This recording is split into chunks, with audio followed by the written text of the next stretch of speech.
All right, thanks for coming, everybody. So, first of all, excuse me for the jacket, but I'm freezing my rear end off in this place. I'm all the way here from Africa. The least you could do is put the heat on for me. Jeez.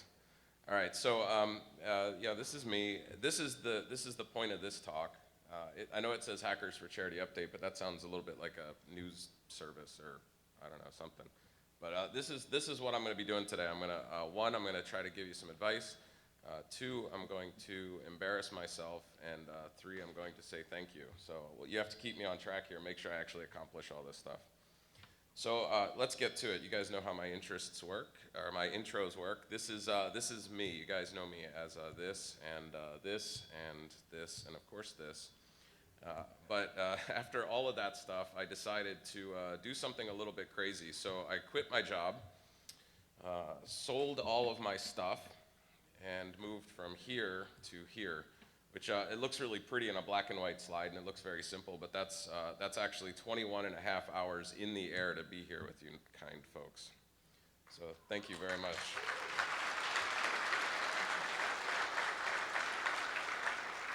Now, I know what you're thinking. Why Uganda?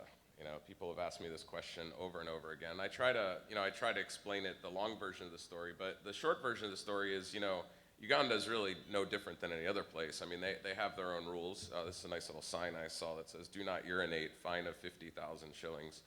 So, they have rules. I can do a lot of the stuff that I'm used to doing. I can still go out for breakfast, and I can go through and get some drive-through chicken, and when I'm a little bit hungry.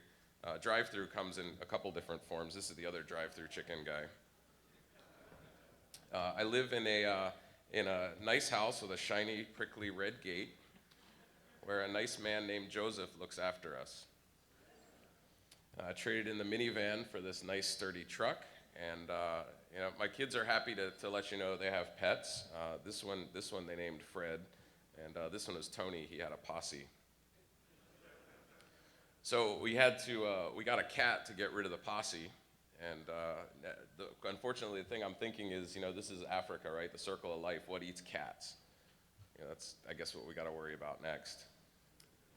But we have all the modern conveniences. This is a Best Buy, and here's the Walmart, and here's the Target, and that's a Safeway. Yes, those are all the same exact places. That's basically all we got. Now, when I first got to Uganda, I was very whoa. Should I just turn this off? Is that going to tick anybody off? Go on.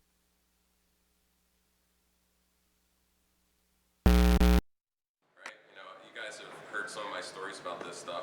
There was internet, but you had to follow an equation. What I had to do is I had to add this plus this plus this to get something that looked like this to get something that looked like this.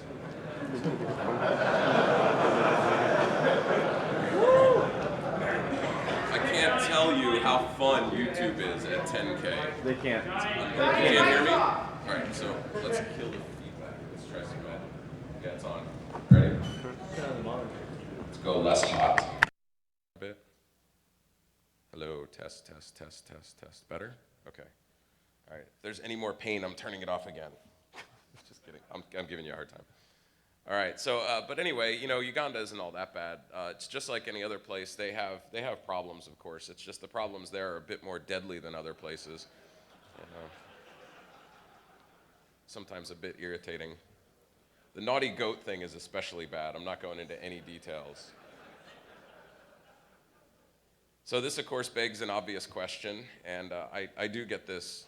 No, actually, I've never gotten this. Nobody's had the guts to ask me this in person. But I can tell from the looks on your faces, some people are just like, dude, what are you doing? I mean, after all, I had achieved some level of success in the industry. I had an awful lot of stuff going for me. But when this Uganda thing came along, I was kind of in this spot where despite all this stuff, I felt like my life didn't count for much. I didn't feel like I was making much of a difference. Now, some of you have seen me talk about this at Defcon 17, but because this is a new conference, I want to give everybody the full picture of how this thing came about at every new conference. So some of you might have seen this before, but I'm going to tell you my life story, and parts of it are embarrassing. Now, see, I was a pretty innocent kid, and I only wore lederhosen once, but that propelled me to a level of innocence that far succeeds most of you people. But there was a dark side. There was a dark side, and it started brewing at a very early age when I was introduced to this thing. How many of you have actually used one of these? Rock on. Excellent. Yeah, this is the TRS-80. I didn't own one of these, but there was one at the local mall. Radio Shack had one right out in the front. And basically what I would do is I would take my notepad with a pencil and I would write down computer programs. I would get books from the library and I'd write my programs on a pad of paper, and then I'd go to Radio Shack and then I'd type them in and then I'd run them, and then I'd use this thing called an eraser, on the notepad to debug. That was my debugger. And I was so fascinated with these things, eventually, my parents bought me my own, and this was the computer that they bought me. The TI-99-4A, the Bill Cosby computer. And this is when things started to get elite. I started taking programming courses in my backyard under a tree with a black and white television. And there was something really interesting about this time that I hope a lot of you remember. This was a very magical time with technology. If you could program, if you knew how computers worked and you knew how to do all this kind of stuff, you were special. It wasn't common. Oh yeah, you code. What language? It was, oh, you program? It was this foreign thing. It was really a cool time. My next upgrade was to the Commodore 64. Yeah, I'm expecting more cheers as we get closer to current times. I had a modem. The modem, I believe this one was about 1200 baud, which is pretty close to the speeds I had in Africa when I moved there. But this setup connected me to a new group of people through BBSs. This was the first time that I was introduced to hackers. Although I don't really know if that was the common term at the time, but it was, the HPVAC groups, the hacking, freaking, viruses. What was the other one? Was that? Yeah. So I don't even remember the acronyms. That's how old I'm getting. But these people were different, right? They thought outside the box. They pushed the envelope, and they solved difficult problems very elegantly. It was a great group. With the knowledge that I got from this group, I started to tinker and experiment, and I learned, and I just was a sponge at this time of my life. I mean, I couldn't read enough. And before I knew it, I had my first identity. The first thing that I could call myself as part of a group, I was a hacker. So even though at 12 I looked like this, unbelievable, I hoped that one day I would look something like this. And I remember sneaking around in my neighborhood with spy gear and a ninja sword made out of a dowel rod, and spy gear made out of Lego bricks, and I would be a super high-tech ninja digital spy nerd. It was terrible. But in reality, even though I thought all these things, were pretty cool, I was just an average guy. I did absolutely no homework in school, and I aced all my tests, so that gave me a solid C average, which is, it's like an A for an average guy, right? That's what you strive for. Everything about me was average. I got my first 386. My dad got a deal through some guy at work, brought home a 386, so that opened the door to Windows and Linux. And I just started playing around. I took apart that machine so many times and put it back together, and most of the times I put it back together, it worked. Eventually, I started playing around with other stuff. This is a black and white TV. I'm not going to ask how many people remember these things, but I had a black and white TV, and I remember I used to play with the UHF and VHF dials and cranked up the knobs so high on this thing, you had to take the faceplate off and crank it with a set of pliers to get it up to the 900 megahertz range, which was where cell phone conversations were, And so I'm listening to cell phone conversations through my black and white TV. And as my horizons started to expand and I started getting more and more interested in stuff, eventually I bought a radio scanner from Radio Shack. It was the Pro 150. And I did probably the scariest thing I had ever done in my young life, and cracked open the case and soldered to the inside of the thing an audio jack so I could plug it into my sound card, so I could get a pre-digital output from the scanner, and plugged it into my machine, and eventually ran some software that was grabbing pager data. You guys probably remember this stuff. Some of you remember POXAG and Flex and all the old pager protocols. And next thing you know, I've got pages scrolling on my screen. One night I saw an interesting page talking about a firewall that was going down, and it turned out this happened every Sunday, this particular message would come out saying the firewall is going down, this system's going down. It would give an IP address, and I routed the IP address back to none other than the White House. It turned out that every Sunday they recycled all their security systems and all their computers, and the system administrator had set up this pager to let him know when it was going to happen, and let the whole world know as well. In an interesting, ironic turn of events, the firewall on that system failed to open. Those were the days. I can't talk anymore about that story. Yeah, so eventually, I learned so much that college kind of came around, and I thought, well, obviously I'm going to get into computers, and started taking courses, and talked to the guidance counselor, who to this day is probably still appalled at me. And she said, you should get into computers, and this is what you take, and here's the course. So I signed up for the courses and started taking RPC and COBOL. How many people remember these hideous things? Oh, thank you. I wasn't alone. If I had stuck with COBOL, I'd be incredibly wealthy right now, right? Y2K rolled around, and I'd be on the Caribbean chilling. But I argued with them, and I said, these are the stupidest languages ever created. RPC is ridiculous. Anything where you have to line up characters into specific columns is just retarded. And they said, well, you don't have to do that with COBOL. And I said, yeah, but what's COBOL good for? And they're like, business reports. And I'm like, well, those are retarded too.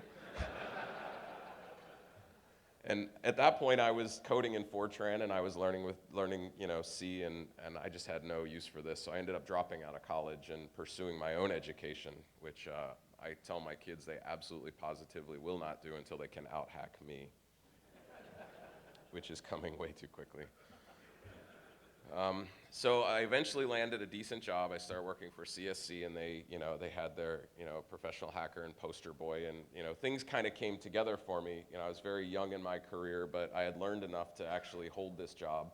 And before long, pictures like this were actually, real. This was me.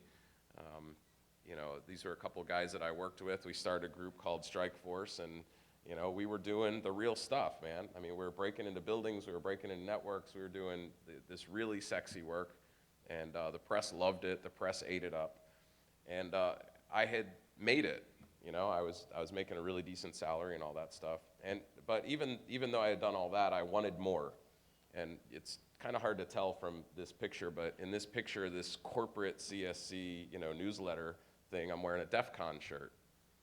And at the time, this was something that had evaded me. I felt like I needed to do more. Now, back in the 90s, if you wanted to really make it, you didn't just go out and get a job. You did specific things, like you wrote articles in FRAC. You wrote an article for FRAC, and that put you on the map.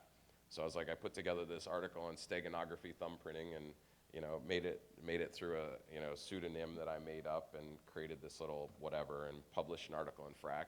And the next thing that you did was you got accepted to speak at Defcon, right? That was the next thing that put you on the map. So Defcon 11 rolled around, and I gave my first talk. How many people actually saw that talk? 1, 2. Okay, I have to give 2 very specific apologies, one to you and one to you, because that was hideous. See, when I got on stage, I was full of myself, right? I'd been published in FRAC, and here I am, a Defcon speaker, and dude, I showed up with my speaker badge, and I was the man.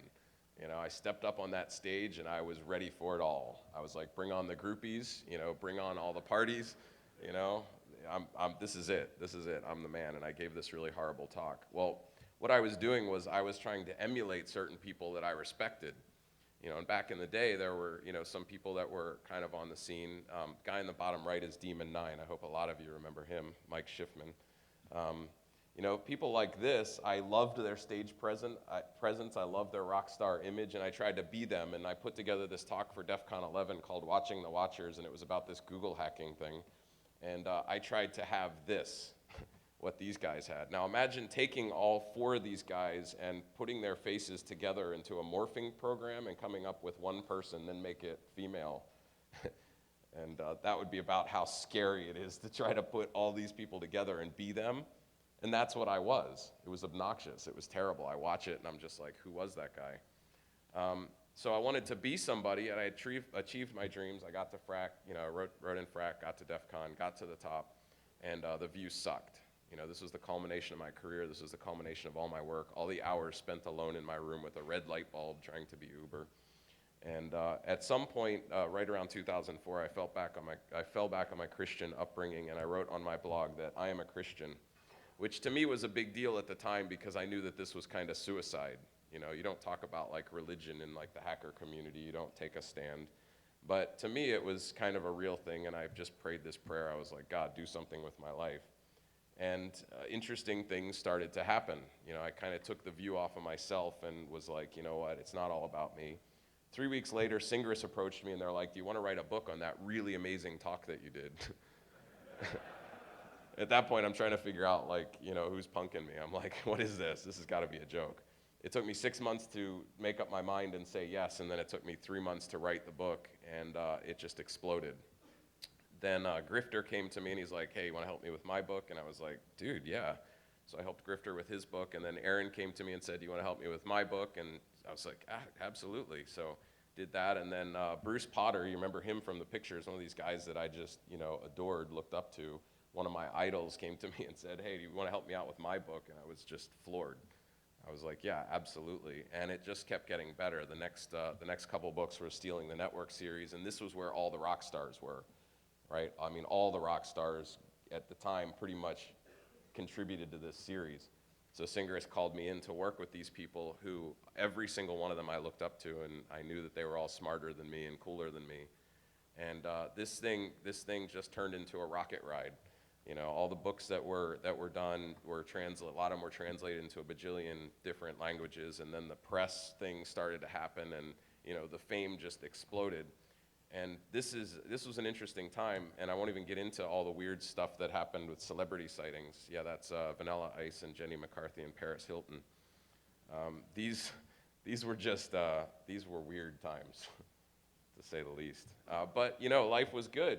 I was kind of on the upswing again. Cool stuff was starting to happen. I got into the book thing. I got really pulled into it. And I started to lose sight again. My forums exploded. They went from 500 users to 80,000 users in a span of about 2 months, which was kind of ridiculous, thanks to the Google hacking database and people that were on there. And that Google book, that wasn't even my stuff. People submitted queries in the community. This was community effort, and I was reaping the reward of that. I acknowledged everybody. In fact, in first edition of Google hacking, I listed like 4 pages of credits to every person that submitted a query. I wasn't passing it off as my own work, but still, I was reaping the reward. Then something interesting happened on my forums. How many of you remember Argod? Show of hands. Anyone? Oh, I'm so glad to see that. A few of you remember Argod. This guy wrote exploits to the tune of like 3 a day. He wrote like PHP exploits like crazy. He was the first person that I know of that actually put a Google dork in an exploit.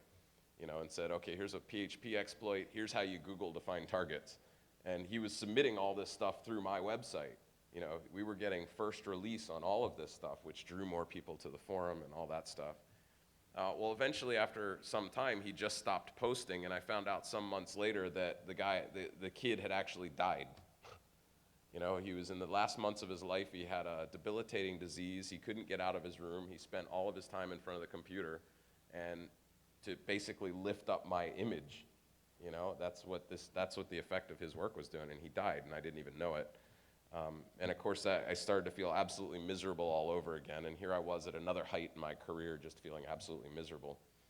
But things were about to change.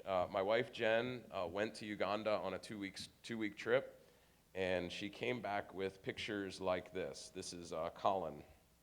This little kid is absolutely butt naked, which is why I took the picture that way. There's really no other way to take a picture of him without exposing that. Every single picture, this kid was smiling, this big, goofy, drooling smile, and laughing and all this stuff. And the story about him is that, his parents had died, HIV, AIDS, and malaria, and he lived with his grandmother in a little place kind of like this.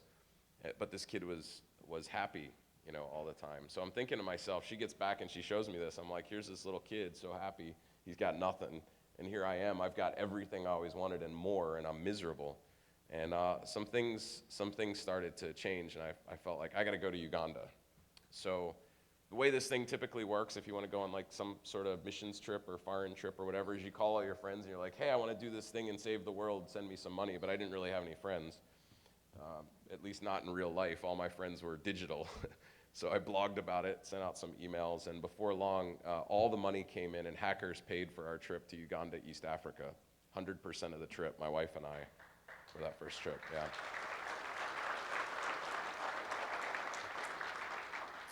So I went to Uganda and I found crap like this. They found out I was a computer guy and I found absolute garbage. This is where all the throwaway stuff that you guys don't even want. You know, you're like, I cannot find a blessed thing to do with this. I'm getting rid of it. Well, Africa is where a lot of that stuff ends up. And they, you know, people send it over there and we fixed it up and turned it into, you know, a respectable computer training lab. And I was like, man, this is kind of cool. You know, I felt good about the work that I was doing, even though it wasn't like uber stuff. But at the end of the 2 weeks trip, they pulled us all together, the group in Uganda, and they said, we want to thank you for coming, and this very important phrase, we want to thank you for saving lives. And I was like, but they, you know, they were just computers. And the interesting thing was that their computer problems, they used their computers for administrative stuff to keep track of their records and their finances. People would send money from the US to feed kids, and the computers would be eaten by viruses and dust, and they would lose it all. So, like, kids wouldn't eat. So doing computer repair and antivirus was actually saving lives. And I wasn't prepared for that. You know, I'm not like a doctor or whatever. But these were immediate life-changing results as a result of the work that I did. And I got back from this trip, got settled into my, you know, corner office in my dream job, sat down to, you know, my laptop, and I tried to find the saving lives button, and I found it to be missing. You know, I couldn't recreate that experience. So I started thinking about it. I was like, if I can do all of this as one person, imagine what a bunch of us could do. So I started Hackers for Charity as a way to sort of say, hey, there's this really cool thing that involves technology that you can do, which is like outside the box for, you know, social good. And it's an interesting concept, but at the time I was like, you know, nobody's going to be interested in this. It's helping poor kids. It's, you know, it even to my excited self who was very excited about it, I could step back and go, this is kind of weird. This is strange and I don't know, maybe a little bit lame, but I got to try it anyway. Well, eventually somebody stepped forward. We had a volunteer that was like, it's cool what you're doing. I'm a PHP coder. Is there anything I can do? And the group we visited was like, yeah, we need a child sponsorship site so we can get these kids on the web so people can pay for their medical expenses and all that. So we spec'd it out, and the spec was for $50,000 and 6 months of labor. That was the original cost estimate on this thing. Paul stepped in and did it in a week for free with just like a case of Red Bull. The result was 61 children sponsored.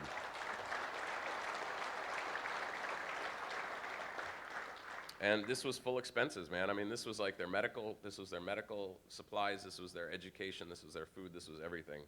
So at this point I had the bug. I had had a really decent break between writing, and I got the opportunity to write another book, No Tech Hacking, and put the Hackers for Charity logo right on the front and said, I'm going to donate all the proceeds to, you know, the work that's going on in Africa. And this thing outstripped basically all the other books that I did combined in sales.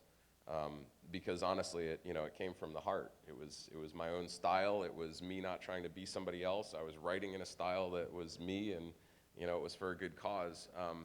The hacker community made this happen. I mean, it was people like you buying this book that made this incredible thing happen. I said to AOET, what do you want me to do with all this money we're raising? And they said, well, don't send it to Uganda, send it to Kenya, because the famine there is even worse than it, you know, will ever be here.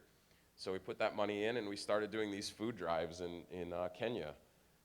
We gave out, you know, cornmeal and cooking oil and meat and just all this stuff to help these people that were starving. And in the end, it was about 1,500 families that, you know, took advantage of this. And one video clip that we have has a bunch of Kenyans saying, thank you, hackers, please come back again, which I don't think that's ever happened in history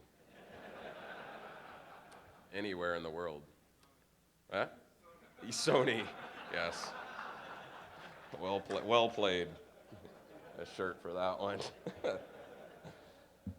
So they took this, this was a cool thing, but then AOET scaled it up, and they're like, well, we're going to take the money, and now we're going to buy farmland, and we're going to teach people how to farm and grow their own food, and after they do it for a season and prove they can do it, they own the land, and it just became this amazing program. The hacker community raised about $2,000, and we sent that to Kenya, where they stood up a computer training center and started teaching people computers in the same area where people were starving. People were learning computers and getting jobs, basically from the money that you guys sent over. So this was getting close to what I felt in Uganda, right? But it was still kind of writing checks. And in my mind, it wasn't the same. You know, it still wasn't the same. Uganda was all I could think about. The same was true of my wife. And you know, the thing that really grabbed me though was the community response to all this. So at some point in 2009, basically we packed up everything, sold just about everything that we owned. I quit my job. I should say I quit my career, and with about 2 weeks spending money in our pocket, we hopped on a plane to Uganda. And it was a total leap of faith. And in the beginning, it was kind of rough. And one of the hardest things for me was being disconnected from that community. Although I didn't realize that's what it was at the time, I missed this. You know, I didn't have internet access. You know, I missed this kind of stuff.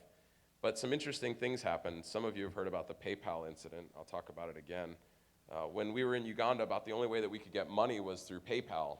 You know, people would send money through the website, and this money was paying for our existence. The hacker community stepped in and said, you know, you guys don't have any money, don't have any income, we're gonna pay for you to live.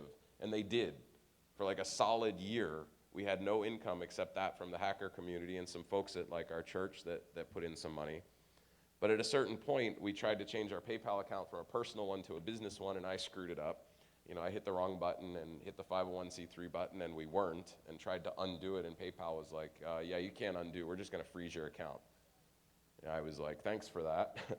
And I'm on the phone with PayPal at the rate of like $6 or $8 a minute trying to get through their phone menu, and I'm thinking about HD's talk, and I'm like, man, if I had just known that stuff, I could have really cut through it. And eventually it just hit a brick wall, and I got ticked, and I was like, I blogged, and I was like, PayPal shuts down hackers for charity.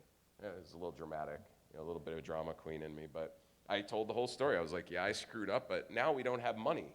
We don't have any money to live off of. I can't get access to this. And the community responded. That's an understatement. Within 6 hours, PayPal started sending me emails saying, can you make your people stop? Your account is activated.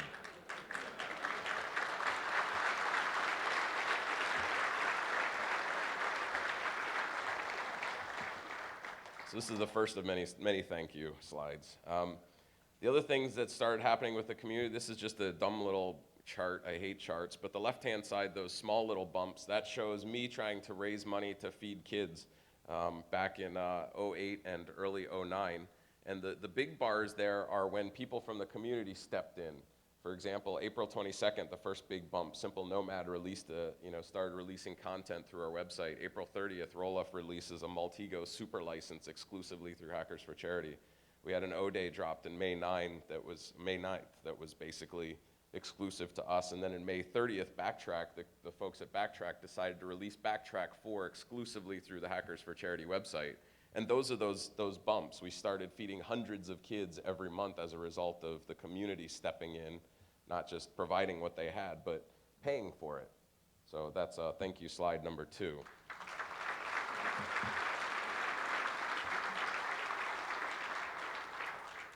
So in Uganda, we started doing some interesting things. Volunteer teams started showing up. Tim and Dwight, then from White Wolf, you guys probably know these folks, came in and they helped us set up a computer lab. They brought over some equipment and set up this really cool computer lab for AOET. We had Monty Hoover come over, and he was a graduate student at West Point, and he convinced West Point to pay his trip to come to Uganda to actually do work there as part of his, finishing up his course. So he came over and did an OLPC training thing. We started getting into more classrooms. This is the Rehoboth Integrated School in Uganda. The little sign there says that this was built in honor of Sergey Brin and his wife, who personally paid for the building of the structure right in our backyard in Uganda. There was no press, there was no publicity. You can't look it up on Google. It does not exist. The only place it exists is here. He quietly reached into his pocket and paid for this thing, but he didn't put in a computer lab, which I found to be kind of ironic. So a bunch of hackers did it for him. The hackers paid for all of this computer equipment. The community paid for all of this computer equipment. Some corporations stepped in to help out. We did another classroom in St. John's, Wachitaka. We built a training center. We hired some staff. We opened the Hackers for Charity Computer Training Center in Uganda. This is what it looks like. It's all built off of donated equipment and money that was donated by the community. And the premise of this thing was to offer computer training for next to nothing. There were a lot of people offering computer training, but they wanted a lot of money for it, which in my mind defeated the purpose. So we tried to get a little bit of money for the training, and it kind of failed. We didn't really have many customers, even though it was really cheap. So then we said, okay, well, we're gonna make it free to like NGOs and some groups like that, and what do you know, people started showing up. And we started training all of these individual groups that were working in Uganda. Before we know it, street kids were training right alongside the police, which was, in my mind, just as it should be, taking computer training. We started the Jinja Uganda Linux Users Group. This is a film from our first meeting, which it's a good thing we did this because most Ugandans think that Vim is a toilet cleaner. And of course, the closest thing they have to Unix is this, which is a driving college for men with no skills. The other thing that we did in Uganda is we sort of said, well, you know, donors aren't going to be around forever. Let's try to find a way to sustain our existence. Jinja is a tourist town, oddly enough, a stone's throw away from some of the worst poverty in the world. But a lot of tourists come through and they don't have any good food to eat, so we rented this gorgeous building, which basically fell into our laps at a ridiculously low price. We opened this restaurant that served American food, cheeseburgers and milkshakes and onion rings, and people came out of the woodwork. And so the idea here was to kind of sustain what we were doing. So that's what we did from 2009 to 2010. But then things started falling apart. The wonderful classroom that we put in St. John's, we'd walk in and we'd find, you know, chicken bones, you know, all over the tables and all this weird stuff and dead bugs all over the place and fingerprints all over the screen and, you know, equipment missing, and we were just like, holy crap, what's going on? And we tried to help them with this. We're like, you're going to destroy the equipment, and it didn't matter. We ended up pulling most of it because we were just watching it get obliterated before our eyes. That absolutely gorgeous computer lab, this was a picture of that computer lab that we did, remember, for the Google school. You know, I was all excited because I was like, woo, it's Sergey Brin, and he's going to notice that hackers are helping him, and then he'll, you know, write a paper that excuses all of us, or whatever. That lab went downhill very fast. They did not maintain it. They left the windows open, water got in, water damage got all over the place. Mold actually started growing in the screw holes of the monitors because the equipment had gotten wet and then put into the sun. Brand new equipment, mind you. The bugs and the spiders and everything else were so bad that, you know, it was obvious they hadn't swept or mopped or even dusted. And I'm thinking, you know, I knocked myself out and begged people for money and went through all this work to do this. It just kind of sucked. And at that point, life got hard. I honestly, you know, I missed technology. I had done an awful lot, you know. I had kissed off my career, kind of alienated my family, getting buried in my work, paid thousands in bribes to the Ugandan government to make this stuff happen, floated HFC on about 20 grand a year, and then ran out of money. And on top of everything, Uganda refused me a work permit, so they were getting ready to kick me out of the country. What they were saying was, we have a technical college, we don't need technical people. That's what they told me. And I didn't have a college degree, and they said, well, we have people with master's degrees that got their master's degree in Uganda, so we really don't need you. And that was, obviously, that was kind of a kick in the butt. And in January of this year, I basically went to ShmooCon with this attitude. I was like, you know what, I'm done. You know, forget this noise. I want to get back. I want to hack the living crap out of something and get paid for it. And that will be that. But some people got in my way. Some of our lead volunteers basically wouldn't have anything to do with that. People kept donating equipment. Even at the time, I was like, I don't want any more. Forget these people. And you kept sending me equipment. I was like, holy crap, I got thousands of emails. And then the work permit came through. The chief of police in Uganda was like, I'm not about to let this guy go. We need help. We're getting the crap hacked out of us. And he personally signed the work permit, walked it right down to immigration, stood there in front of the agent's desk and was like, sign this thing. And the agent looked at his paper and went, I don't know, it looks fake. Like, it's the chief of police, the highest ranking police officer in the country, handing you the document. You're gonna tell him it looks fake. But it went through, and on top of that, my family wanted me to stay. So in the end, this kind of stuff kept me going. You know, we trained about 800 people in that training center, fed about 1,500 families. We had about 30 full-time employees that we were supporting. Our staff salary at the Keep, we ran out of personal money, which was funding the Keep. You know, we basically had a miracle that came in and paid for 6 months of salary for all those people at the Keep so we could leave that open. You know, and again, my family wanted to stay. So again, thank you for helping me turn the corner.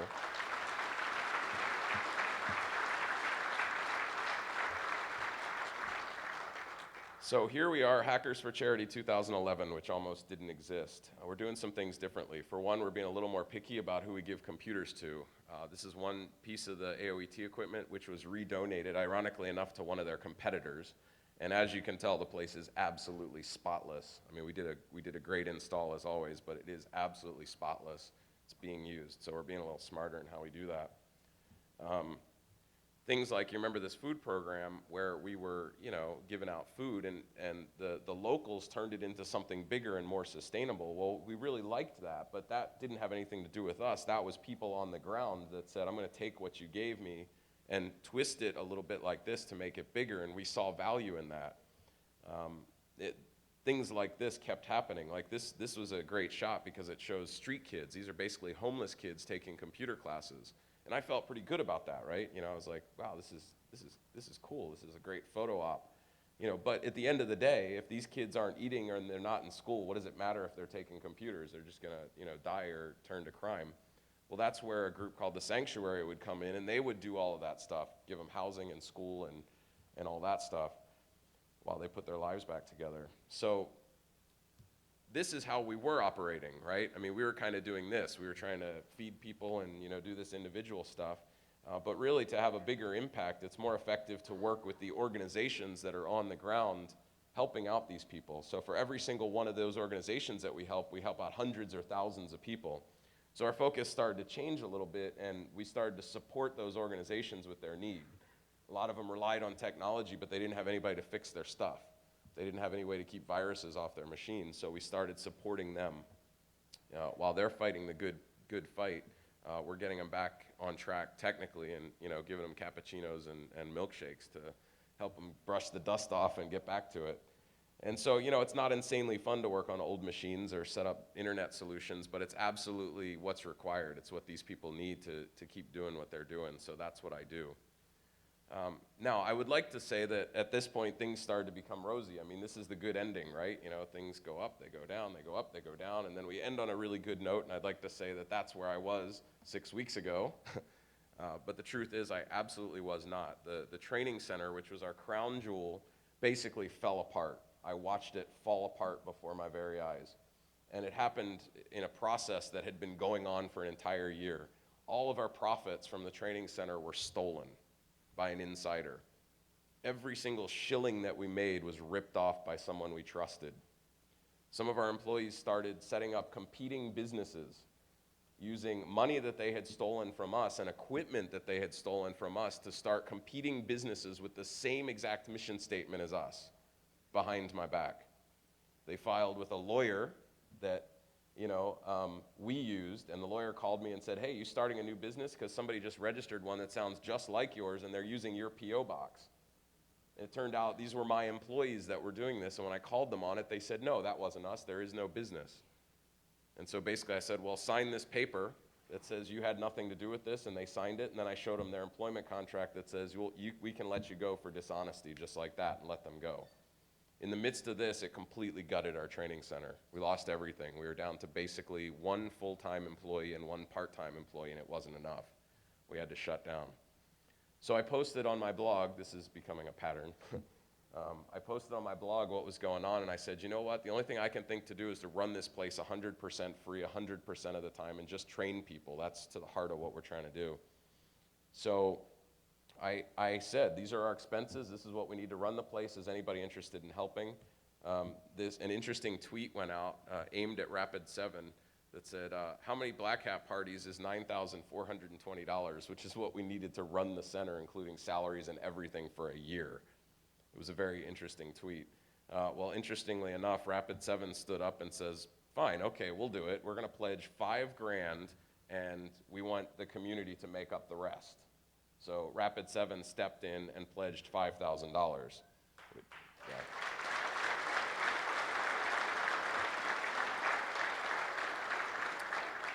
But, of course, not to be outdone, the hacker community turned around and trumped them with a donation of $6,192.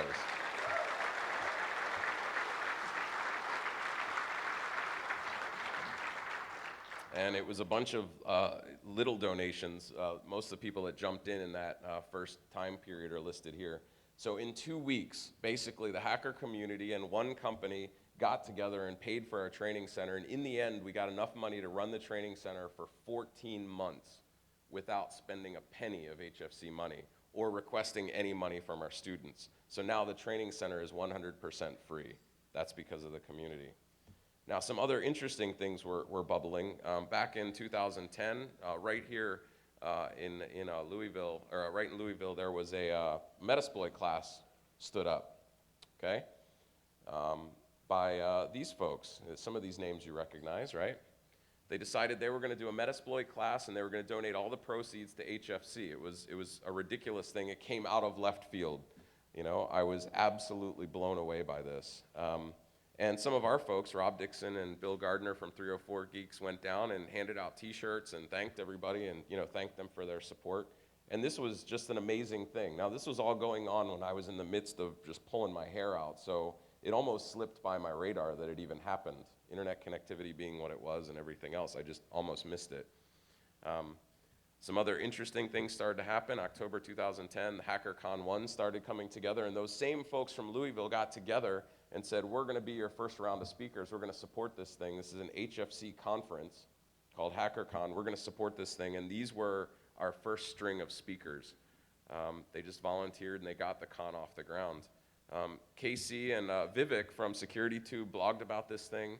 At $40 a head, 100 people showed up to support HFC. Carlos Perez came all the way from Puerto Rico to be, you know, the lead speaker.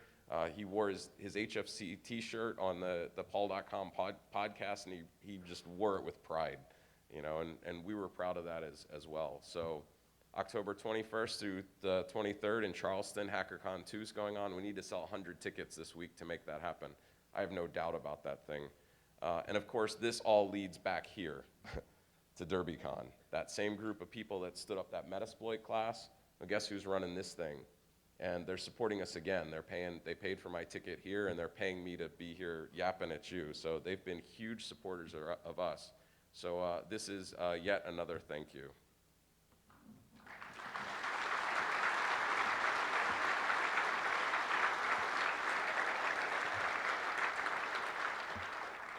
All right, so the question is kind of what's next? There's a lot of things that we kind of have in mind, but I don't want to drive any of this stuff. I kind of want the community to drive it. That's what this thing is always about. When HFC is at its best, it's about community. It's not about me and me trying to push anything in Uganda or anywhere. Just today's paper, USA Today, front page, The New Faces of Poverty, tells us very clearly that 46 million people in this country, 18% of families are now considered poor. It's an all-time high. I don't have to throw rocks from my house in Jinja anymore to hit people that are destitute. You can throw them right from your house. So there's a huge need here. What are we going to do about that? We'll see. I mean, we have some community support. I'm open to ideas. I'm looking for people to spearhead some local campaigns. Sky's the limit, but I'm not going to dictate anything. It's better to just let it go, and we'll help wherever we can. We need lots of help. We need volunteer staff. I always tell people we need volunteers. If you're looking for something to do, drop us a line. But some interesting facts are starting to come forward. There are a lot of charities out there that need help. I have a heart for charities that are struggling.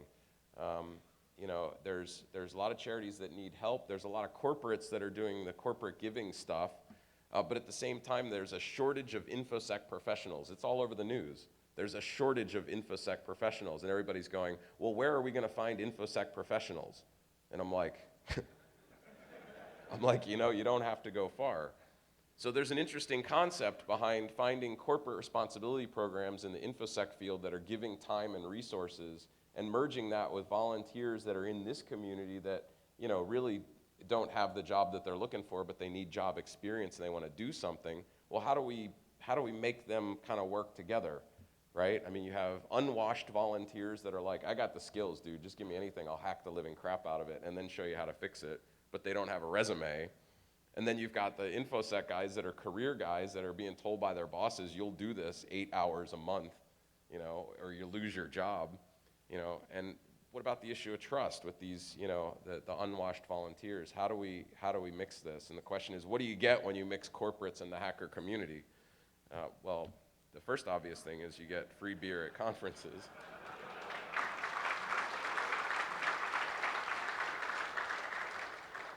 Which ain't too bad. That's best case scenario. Worst case scenario, you get, you know, something like this, or God forbid. So we came out with this idea. My friend Marcus Carey and I had been having this discussion for a long time. How do we work this thing out? How do we do this thing? You know, get people experience and get people that are in the corporates to play along.